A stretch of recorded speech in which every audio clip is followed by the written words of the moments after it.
Mes chers compatriotes, j'ai lu avec intérêt un trio d'intellectuels célèbres, Boris, Mbougar et Felwine. Mais leurs propos m'ont paru manquer de nuances et d'équilibre, voire d'équité, et m'ont donné le sentiment qu'ils parlaient sous la dictée de maîtres autres que la vérité, parés de leurs attributs de grands intellectuels. Sans doute pour donner une apparence de poids à leurs paroles biaisées et partisanes. Du haut des 7e hauteurs, qu'ils me permettent ce rappel. Lorsque l'intellectuel trempe sa plume dans son encre pour transcrire sur son papier les conjectures de son esprit, son premier devoir est de se souvenir qu'il ne lui est donné que peu de science.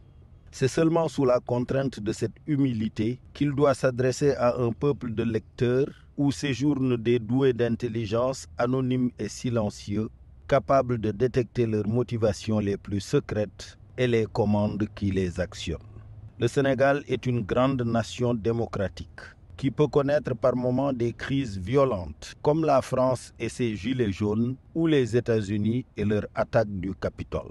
Viendrait-il à l'esprit d'un intellectuel de décréter la fin de la démocratie en France ou aux États-Unis lorsque des camions de gendarmerie et de police y sont brûlés ou des tueries de masse organisées? Non. On se réjouit que l'État y restaure l'ordre et le règne de la loi. Pourquoi ne nous devez-vous pas le même respect? Je répète, le président de la République a une mission essentielle, urgente. Protéger la République, ses institutions, sa constitution et ses lois, ses citoyens et leurs biens. C'est cela l'intérêt vital national. Toute faiblesse affichée dans l'accomplissement de cette mission, qui exige bien évidemment l'observance par l'État lui-même des règles constitutionnelles et légales, serait une trahison du mandat accordé par le peuple. Concentrons-nous donc sur cela pour l'instant. Le sujet du 3e mandat reste central. Mais il ne sera devenu une réalité que si le président de la République l'annonce, si le Conseil constitutionnel le valide et si le peuple l'octroie. Une série de si, à mon humble avis, peu probables dans leur intégralité.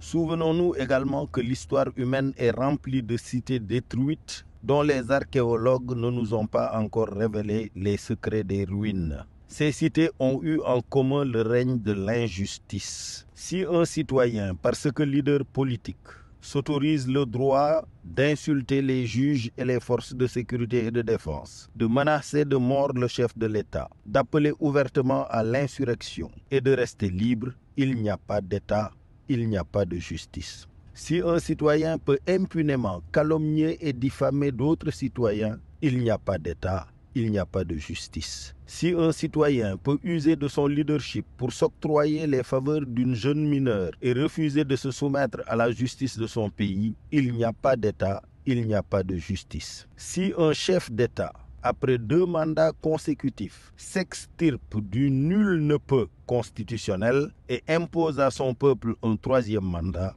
il n'y a pas d'État, il n'y a pas de justice. Aucun des motifs ci-dessus listés ne mérite cependant les morts d'innocents Sénégalais et les drames de la violence actuelle. Souvenons-nous enfin que la trame de l'histoire humaine peut nous inciter à la vigilance et à la prudence. Quelle est cette trame? C'est l'histoire d'un couple heureux vivant dans un immense jardin doté de toutes les richesses nécessaires à son bonheur. Puis, il reçoit la visite d'un conseiller furtif et il se laisse tenter, berner, suborner par un ennemi juré, orgueilleux et méprisable, mais doté de la faculté de nous observer sans nous être visibles. Puis le conseiller furtif manipula le couple en se servant de son désir d'éternité et de gloire. Puis le couple l'écouta et le suivit et fut dénudé et déchu, condamné à des efforts incommensurables pour retrouver le chemin de son bonheur passé. Le Sénégal peut sortir de cette crise et de toutes les autres, mais pas sans effort, sans introspection pour vaincre la bêtise, l'hypocrisie, la malhonnêteté, bref, sans droiture. Et chacun d'entre nous est interpellé à ce sujet. Je vous remercie.